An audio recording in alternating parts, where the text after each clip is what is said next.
Very good afternoon everybody. मैं शोभा सिंह आप सभी का स्वागत करती हूँ अपने आज के वीडियो में। कैसे हैं आप लोग? आई होप बहुत ही अच्छे होंगे, लाइफ में बहुत ही मस्त होंगे, अपने आप से खूब सारा प्यार कर रहे होंगे और ऑब्वियसली लॉ ऑफ अट्रैक्शन को भी फॉलो कर रहे होंगे। Thank you so very much कि आप लोग मेरे जितने भी वीडियोस हैं स्वर विज्ञान के ऊपर, उन सभी वीडियोस को बहुत ज़्यादा लाइक कर रहे हैं। आपके ब्यूटीफुल कमेंट्स को पढ़कर मुझे बहुत ही प्रेरणा प्रोत्साहना मिलती है कि मैं इस स्वर विज्ञान को और अच्छे से जानूं, इसका और ज्ञान को लूं और मैं काफ़ी सारे वीडियोस आप लोगों के लिए लेकर आऊं कि आप भी इस विज्ञान से अपने जीवन को लाभान्वित कर सके। मेरा जो एक वीडियो था स्वर विज्ञान से कैसे जलाए चमत्कारिक दिया, उस वीडियोस पे बहुत ज़्यादा लाइक्स आए, बहुत अच्छे अच्छे कमेंट्स भी आए थे। लेकिन उन कमेंट्स में कुछ सवाल भी आए थे कि कौन सी दिशा में रखना है, कैसे दिया जलाना है, वो जो दालचीनी पाउडर है वो कहाँ पर मिलाना है। हमको तो कई साल हो गए दिया जलाते हुए, हमको तो कुछ फ़ायदा नहीं हुआ, ये झूठ है। माचिस कौन से हाथ पे उठाना है, क्या एक ही हाथ से माचिस कैसे जल जाएगा। बहुत सारे सवाल आए थे तो सोचा क्यों ना आज एक वीडियो बना लिया जाए। तो चलिए उसी पर आज का वीडियो रहेगा कि स्वर विज्ञान से कैसे जलाए मनोवांछित चमत्कारिक दिया। ओके, सबसे पहले तो सवाल क्या था कि हमारा दिया जलता ही नहीं है। इसलिए नहीं जल पाता है ज़्यादा देर तक क्योंकि आप कुंभक का प्रैक्टिस नहीं है। कुंभक का अभ्यास करें। कुंभक यानी कि ब्रेथ को होल्ड करना। जितना अच्छे से आप ब्रेथ को अपने मणिपुर चक्रा या नाभि के पास होल्ड करके रखेंगे, उतना ही देर तक आपका दिया चलेगा। कुंभक अगर अच्छे से लगेगा यानी कि ब्रेथ होल्ड भी है, साथ ही साथ आपका कहीं से भी ब्रेथ लीक नहीं कर रहा है। क्योंकि हमारा ब्रेथ, जब हमको तो लगता है कॉन्शियसली कि हमने तो ब्रेथ को होल्ड कर लिया है, लेकिन ऐसा होता नहीं है। कहीं ना कहीं से लीक कर रहा होता है, या तो कान से जा रही होती है, या मुंह से जा रही होती है, या नाक से निकल रही होती है हवा। हमको लगता है कि हमने होल्ड कर लिया, अच्छे से होल्ड कर लिया, लेकिन वो लीक हो रही होती है, इसीलिए दिया नहीं जल पाता है। तो कुंभक लगाने का अभ्यास करें जितना हो सकता है यथाशक्ति। फिर धीरे धीरे आप उसके टाइम ड्यूरेशन को बढ़ा सकते हैं। कल किसी ने सवाल किया कि हमको क्या 3 मिनट तक कुंभक लगाना है। नहीं जी, 3 मिनट तक लगाएंगे तो सांस कहीं छूटी ना जाए, और छूट जाएगी तो फिर वापस नहीं आएगी, है ना। तो पहले इतना ज़्यादा 3 मिनट या 2 मिनट की प्रैक्टिस नहीं करनी है, यथाशक्ति जितना हो सकता है। फिर धीरे धीरे धीरे धीरे आपको बढ़ाना है, यानी कि जितना अच्छे से आपका ब्रेथ होल्ड होगा, कहीं से भी लीकेज नहीं होगा, तो उतना ही अच्छे से ज़्यादा देर तक आपका दिया जल पाएगा।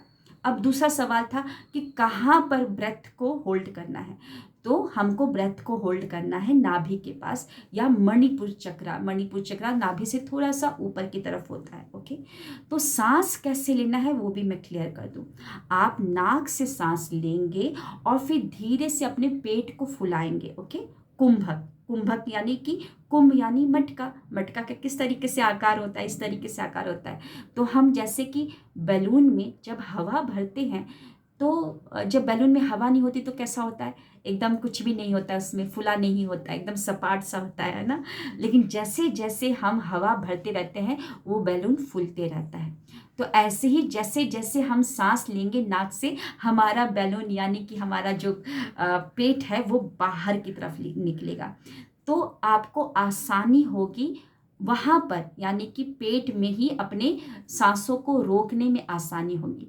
तो आपको क्या करना है, सांस लेंगे और पेट को फुलाएंगे और बस कुंभ वहीं पर लगा देंगे। ओके, कुंभ वहाँ पर लगा देंगे, लॉक कर देंगे हम वहाँ पर, और फिर उसके बाद आपको दिया जलाने की प्रोसेस को स्टार्ट करना है। तो मैंने ये दो चीज़ क्लियर किया है कि कहाँ पर आपको ब्रेथ को होल्ड करना है। क्योंकि हम जब छाती को फुलाते हैं तो ज़्यादा देर तक छाती में आपका ब्रेथ होल्ड नहीं हो पाएगा। और ये कोई रेस्पिरेटरी वाला लंग एक्सरसाइज कुछ नहीं है, ये तो मनोवांछित है, स्वर विज्ञान का है। तो आपको मणिपुर के पास ही ही या नाभि के पास ही अपनी जो भी आपको इच्छाएं हैं और जो भी आपको ब्रेथ है वहीं पर होल्ड करना है। तो आई होप आपको दूसरा समझ में आ गया। अब हम तीसरा आते हैं। सवाल था कि दिया कैसा लेना है, क्योंकि कुछ कस्टमर मतलब कि कुछ लोग हैं स्वर विज्ञान को जानना चाहते हैं और वो यूएसए से हैं, तो उन्होंने सवाल किया कि हम तो दिया जला रहे हैं लेकिन हमारा दिया नहीं जल पा रहा है। तो उन्होंने अपना दिया दिखाया था, मिट्टी का दिया था। मनोवांछित के लिए मिट्टी का छोड़कर और किसी भी चीज़ का आप ले सकते हैं, जैसे पीतल का हो गया, तांबे का हो गया, ये ले लीजिए, ठीक है। तांबे का रहेगा तो बहुत ही अच्छा, नहीं तो तांबे का नहीं मिल रहा तो पीतल का दिया आप ले लेंगे। ओके, अब आगे बढ़ते हैं। तो आपको क्या करना है, सबसे पहले तो आपको ये जो दिया जलाना है, चमत्कारिक जो दिया है मनोवांछित के लिए, ये दिया आपको जलाना है सूर्यास्त के समय।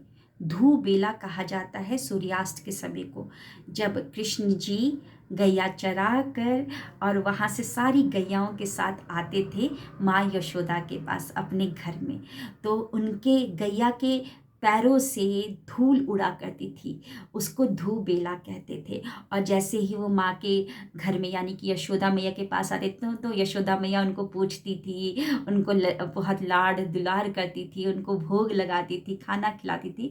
तो सूर्यास्त के समय दिया जलाया जाता है, तो ये दिया भी जलेगा सूर्यास्त के समय। तो सूर्यास्त के समय आप देख लीजिएगा करीबन 6 बजे, जब भी सूर्यास्त होता है वो टाइम आप लोगों को पता ही होगा, तो उस समय में आपको दिया जलाना है। ओके, सूर्यास्त के समय में। और दिया जलेगा तो कौन से मेटल का जलेगा, यानी कि कॉपर का या तांबे का या पीतल का आप दिया ले सकते हैं। ओके, और उस समय में जलेगा। अब ये दिया का पोजीशन कहाँ पर होगा, कहाँ पर ये दिया रखा जाएगा, तो ये दिया रखा जाएगा आपका अग्निकोण में दिया रखा जाएगा। अग्निकोण कहाँ पर आता है हमारा, अग्निकोण हमारा आता है कि यानी कि आपका पूरब और आपका ये हमारा उत्तर हो गया, उत्तर के बाद दक्षिण। ओके, तो दक्षिण दिशा यानी कि आपका उत्तर और दक्षिण के बीच वाला जो आता है वो होता है हमारा अग्निकोण। अगर आपको समझ नहीं आ रहा कि मेरा अग्निकोण, मेरे घर का अग्निकोण कहाँ पर है, तो कोई बात नहीं, कंपास को जो आता है, कंपास का हेल्प ले सकते हैं, कंपास आपको बता देगा। अदरवाइज तब भी अगर आपके पास कंपास नहीं है तो अपने घर के सेंटर में खड़े हो जाइए और पूर्व दिशा की तरफ फेस कर लीजिए। ओके, जहाँ से सूर्य निकलते हैं उस दिशा की तरफ फेस कर लीजिए और आपके राइट में हो जाएगा दक्षिण। ओके, आपके राइट में हो जाएगा दक्षिण और उत्तर, मतलब कि आपका लेफ्ट हैंड रहेगा पूर्व की तरफ और दक्षिण की तरफ आपका राइट हैंड रहेगा। बीच वाला जो सेंटर होगा वो होगा अग्निकोण। तो वहीं पर सूर्यास्त के समय दिया जलेगा। ओके, समय समझ में आ गया और मैंने आपको पोजीशन भी बता दिया, मतलब डायरेक्शन भी बता दिया कि कहाँ पर जलेगा। ओके, अग्निकोण में जलेगा। अब आगे बढ़ते हैं, दिया को कैसे जलाना है। सूर्यास्त के समय में आप हाथ मुंह धो लीजिए और उसके बाद अपना दिया को तैयार कीजिए। आप अपना दिया लेंगे, दिया में घी डालिए, बाती डालिए। बाती या तो आपका ऊपर की तरफ हो या लंबी बाती, जैसा भी आपको समझ में आए उस तरीके से कर सकते हैं। वैसे मैं ऊपर वाली जो बाती होती है उसको मैं प्रेफर करती हूँ अग्निकोण, क्योंकि अग्नि भी ऊपर की तरफ जलता है जाता है, तो मेरे को वो अच्छा लगता है, तो मैं उसको प्रेफर करती हूँ। तो आप घी डाल लेंगे दिए में, बाती डाल लेंगे और फिर उसके ऊपर भीमसेनी कपूर डालेंगे, थोड़ा सा स्प्रिंकल कर लीजिए। आप भीमसेनी कपूर को थोड़ा सा एक जैसे चावल के दाने के बराबर ले लीजिए और उसको थोड़ा सा मसल लीजिए और उस पर स्प्रिंकल, जो टिप है उस पर स्प्रिंकल कर लेंगे, जो टिप है बाती का उस पर स्प्रिंकल कर लेंगे।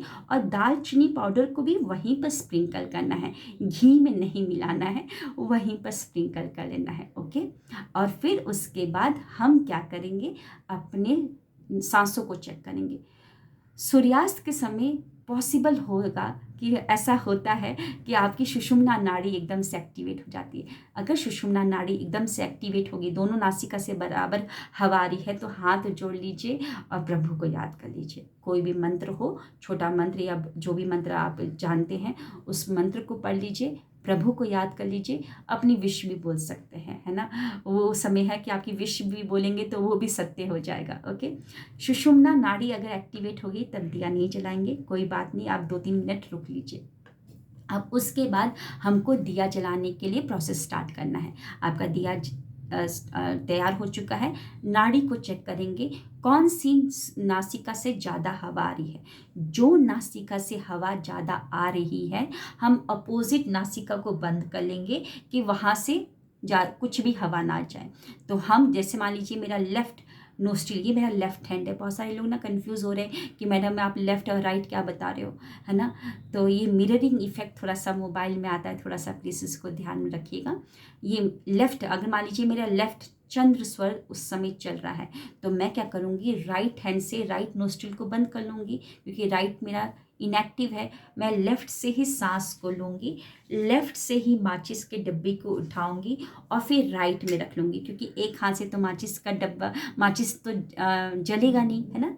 तो मैं पहले मैंने लेफ्ट से उठाया, प्राण दे दिया इसको, राइट में रखा और फिर लेफ्ट वाली उंगली से इसको खोलूंगी और लेफ्ट से ही तिल्ली निकाल कर उसको जलाऊंगी और उसको मैं दीपक को जलाऊंगी। लेकिन एक मिनट, यहाँ पे भी इनकम्प्लीट है ये प्रोसेस, हमने तो कुंभक लगाया ही नहीं। तो फिर से मैं बताती हूँ।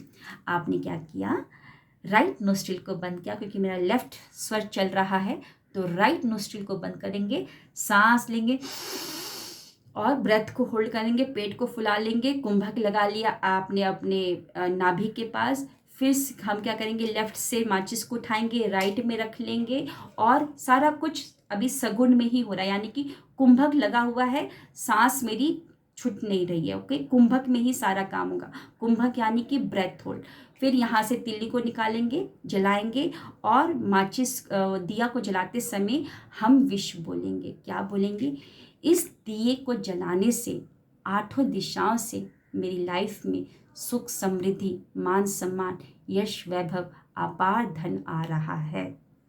ओके, ये बोल लीजिए आप, इस तरीके से बोलिए। सब कुछ इंक्लूड हो गया ना, इसमें सारा कुछ इंक्लूड हो गया। और फिर उस दियो को जला लेंगे, फिर सांसों को छोड़ देंगे। ओके, यहाँ तक समझ में आ गया। जो भी काम होगा स्वर विज्ञान में वो सगुण में ही होगा। सगुण यानी कि सांसों को लेना, सगुण मतलब सांसों को लेकर और होल्ड करना। कुंभक यानी कि होल्ड करना, तो सांसों को लिया और होल्ड कर लिया, यानी कि सारा प्राण अभी आप ही के अंदर है। सांसों को छोड़ दिया मतलब कि प्राण निकल गया, डेड बॉडी से कुछ नहीं करना है हमको। जो भी काम होगा सगुण में और कुंभक में होगा। कुंभक कहाँ लगाना है, नाभि के पास, और पेट को फुला लेंगे। पेट को फुला कर रखेंगे तो बहुत आसानी रहेगी। अगर छाती पे लगा के कुंभक को रखेंगे तो फिर एकदम टाइट सा, अकड़न सा लगेगा कि अब सांस छूट रही है, ऐसा लगेगा। तो बहुत आसान रहता है कि पेट को, सांस लिया नाक से और पेट को हमने फुला लिया और वहाँ पर कर दिया। अब और सवाल आ रहा था कि जब सांस छोड़नी होगी तो कहाँ से, नाक से छोड़ेंगे जिससे सांस लिया? नहीं जी, मुंह खोल के भी छोड़ सकते हैं, कोई प्रॉब्लम नहीं है ना। जिस नासिका से सांस लिया है उसी नासिका से छोड़ने की ज़रूरत नहीं है। आप मुंह खोल के भी सांसों को छोड़ सकते हैं धीरे धीरे। ओके, अब दिया आपका जल गया है। अब इस दियो को कहाँ पर रखना है, अग्निकोण। अग्निकोण मैंने आप लोगों को बता दिया है कहाँ पर होता है, पूर्व और दक्षिण के बीच वाला आपका होता है अग्निकोण। ओके, अब अग्निकोण में दिए को रखने से पहले मैंने आप लोगों को बताया था कुछ प्रतिक्रिया। वो क्या बताया था कि सबसे पहले अग्निकोण में रहते हैं बहुत सारे देवी देवता, अग्निदेव रहते हैं, बहुत सारे देवी देवता रहते हैं, तो उनको भी तो प्रसन्न करना है, उनको भी तो भोग लगाना है। तो हम क्या करेंगे, जिस घी में या घी में हमने जो दिया जलाया है, बाती जलाई है, थोड़ा सा एक और छोटा सा टुकड़ा हम ले लेंगे भीमसेनी कपूर का, और थोड़ा सा घी उसमें डुबो के उसमें प्रभु को वहीं पर अर्पित कर देंगे और फिर इसको प्रणाम कर लेंगे। ये एक भोग हो गया। अब दिया रखने से पहले एक और चीज़ आप कर सकते हैं जो कि बहुत अच्छा रहेगा, स्वास्तिक बना सकते हैं। ये स्वास्तिक करेगा क्या, स्वास्तिक ये करेगा कि अगर कहीं पर भी असंतुलित है, यानी कि पृथ्वी तत्व या अग्नि तत्व कुछ भी अंश असंतुलित है तो वो संतुलित हो जाएगा। ओके, तो हमको बनाना है स्वास्तिक। और स्वास्तिक कैसे बनाएंगे, जो भी स्वास्तिक बनाएंगे क्लॉक वाइज बनाएंगे और बाहर से अंदर की तरफ खींचेंगे। बहुत सारे लोग स्वास्तिक गलत बनाते हैं, इस तरीके से क्रॉस कर देते हैं। ओके, इस तरीके से क्रॉस कर देते हैं। ऐसे स्वास्तिक नहीं बनाना है। आपको क्या करना है, पहले तो इस तरीके से एक लाइन इधर से ले लिया, फिर बाहर से अंदर की तरफ इस तरीके से आपने स्वास्तिक ले लिया, फिर उसके बाद यहाँ से इस तरीके से स्वास्तिक, आप कैसे स्वास्तिक बनाते हैं आप देख सकते हैं, बाहर से अंदर की तरफ और क्लॉकवाइज और डॉट बना देंगे घी से ही स्वास्तिक बनाकर, और फिर उस दिए को वहाँ पर रखकर प्रणाम कर लेंगे। ओके, यहाँ तक आप लोगों को क्लियर हो गया। और आगे बढ़ते हैं कि आपको भी पता है कि हमारे 3 नाड़ियां हैं, जिसमें से सुषुम्ना नाड़ी में तो कोई भी शारीरिक भौतिक जगत के सांसारिक कोई भी कार्य नहीं करने हैं। वो नाड़ी सुषुम्ना नाड़ी जो है, यानी कि जब दोनों नासिका से हमारी बराबर हवा आएगी तो वो नाड़ी दी गई है बस प्रभु के लिए। या तो हम मतलब कि भजन कर सकते हैं, प्रभु का नाम मंत्र वगैरह ले सकते हैं, या अगर आपको पता चल गया कि मेरी सुषुम्ना नाड़ी एक्टिव हो गई है तो अपनी विश उस समय मांग सकते हैं, कुछ ही सेकंड के लिए ये एक्टिवेट होता है। तो बाकी की 2 नाड़ियाँ, सूर्य नाड़ी और हमारी चंद्र नाड़ी। चंद्र नाड़ी होती है हमारी लेफ्ट साइड वाली, यानी कि फीमेल साइड वाली, पार्वती साइड, शक्ति साइड, और राइट साइड वाली जो नोस्ट्रिल होती है वो होती है सूर्य नाड़ी, मेल नाड़ी होती है, मेल समझ लीजिए उसको, और जो कि शिव है। जो मेल होता है वो क्या होता है, उसका रिस्पॉन्सिबिलिटी क्या होता है, करता धरता होता है, अर्नर होता है, पावर में रहता है, पावरफुल रहता है, उग्र रहता है उसका स्वभाव, है ना, अर्नर। तो अगर आपका विश ऐसा है कि कोई काम आपका अटका हुआ है, कोई फाइल आपके अटके हुए हैं, या आपको जॉब के लिए जाना है, इंटरव्यू के लिए जाना है, और आप चाहते हैं कि मेरा वहाँ पर सिलेक्शन हो जाए, या वाइवा के लिए जाना चाहते हैं, या ग्रुप डिस्कशन के लिए जाना चाहते हैं, या कुछ मैनिफेस्ट कर रहे हैं कि मेरा ये वाइवा कंप्लीट हो जाए, मेरा ये जो रुका हुआ काम है वो कंप्लीट हो जाए, या मेरी ये बात मान लें, कुछ भी ऐसा काम है जहाँ पर पावर की ज़रूरत है, जो कठिन काम है, जो कि आप मनवाना चाहते हैं, तो उस समय जब आप दिया जलाएंगे तो उस समय आप सूर्य स्वर को एक्टिव करके, सूर्य स्वर से ही इनहेल करके, कुंभक लगा के, और राइट हैंड से ही दिया को जला सकते हैं, विश मांग सकते हैं जो भी आपका काम से रिलेटेड है। जैसे कि इस दिए को जलाने से मेरा वो रुका हुआ काम सही हो रहा है या सही हो गया, इस तरीके से बोल सकते हैं। ओके, और हमारा जो चंद्र स्वर है वो क्या होता है, फीमेल, यानी कि जब अर्नर कमा के लाता है तो पैसा कहाँ देता है, किसको देता है, फीमेल को देता है। और फीमेल क्या होती है, अबंडेंस, माँ लक्ष्मी, अबंडेंस, शक्ति, अबंडेंस का ही प्रतीक है। तो यानी कि अबंडेंस यानी कि मनी रिलेटेड कोई भी अगर काम है तो आप चंद्र स्वर को एक्टिव करके कर सकते हैं। अगर आप चाहते हैं कि मेरा वो काम हो जाए, लाइक मेरे घर में बहुत सारा अपार धन आए, या कुछ भी आप चाहते हैं, तो मनी रिलेटेड, अबंडेंस रिलेटेड जो भी कार्य है आप इस चंद्र स्वर से कर सकते हैं। चंद्र स्वर को एक्टिव कर लेंगे और उसके बाद इनहेल कर लेंगे, कुंभक लगा लेंगे, लेफ्ट हैंड से ही डिब्बी को उठाएंगे, लेफ्ट और राइट में रख लेंगे, लेफ्ट से ही माचिस तिली निकालेंगे और लेफ्ट से जलाएंगे। लेकिन जो भी कार्य होगा वो किस में होगा, सगुन में होगा, और उसी बॉडी पार्ट से होगा जो जहाँ पर स्वर यानी कि जहाँ पर प्राण है, यानी कि जो नाड़ी चल रही है उसी नाड़ी से, उसी बॉडी पार्ट से काम होगा। अगर आपने डेड बॉडी पार्ट से किया, यानी कि जहाँ पर स्वर सांस नहीं है, प्राण नहीं है, उससे किया तो दिया नहीं जलेगा और वो विश भी नहीं होगा। तभी फिर लोग बोलते हैं कि हमारा तो कितने साल हो गए हम जला रहे हैं लेकिन कोई भी फ़ायदा नहीं हो रहा है। सो आई होप ये सारा मैंने आपको जो भी डाउट थे वो क्लियर कर दिए हैं। और लास्ट में एक और चीज़ बोलना चाहूँगी कि थोड़ा सा मिररिंग इफेक्ट आता है। ये मेरा लेफ़्ट है और ये राइट हैंड है। ओके, लेफ़्ट यानी कि चंद्र स्वर होता है, राइट यानी कि सूर्य स्वर होता है। बहुत सारा कन्फ्यूजन आया था, बहुत सारे लोगों ने सवाल पूछे थे कि क्या आप बता रहे हो। नहीं, मैं सही बता रही हूँ। थोड़ा सा मिररिंग इफेक्ट आता है। सेल्फी मोड में ये वीडियो बना रही हूँ, इसीलिए ऐसा हो रहा है। और ज़रूर कीजिएगा। और स्वर विज्ञान बिल्कुल काम करेगा जब आप सही से करेंगे और अच्छे मन से करेंगे तो बिल्कुल काम होगा। आई होप मैंने सारा कुछ क्लियर कर दिया है। आप लोगों को ज़रूर जलाइएगा और जाने से पहले आप सभी को बता दूं, स्वर विज्ञान की क्लासेस मैं बहुत जल्दी लेकर आ रही हूं और ज़रूर उसको अटेंड कीजिएगा। आपके पास पोस्टर आ जाएगा। और 1 अक्टूबर से मैं 25 डेज़ माइंड रीप्रोग्रामिंग सेशंस को लेकर आ रही हूं, जिसको भी मेरे साथ अपने माइंड को, पावरफुल सबकॉन्शियस माइंड पर काम करना है, उसको ट्रेन करना है, तो बिल्कुल आप लोग मेरे साथ काम कर सकते हैं। कैसा लगा आज का वीडियो ज़रूर बताइएगा। कोई भी सवाल हो तो ज़रूर मेंशन कीजिएगा और मैं उस पर उसका रिप्लाई ज़रूर दूंगी। Thank you so very much. Wish you wealth.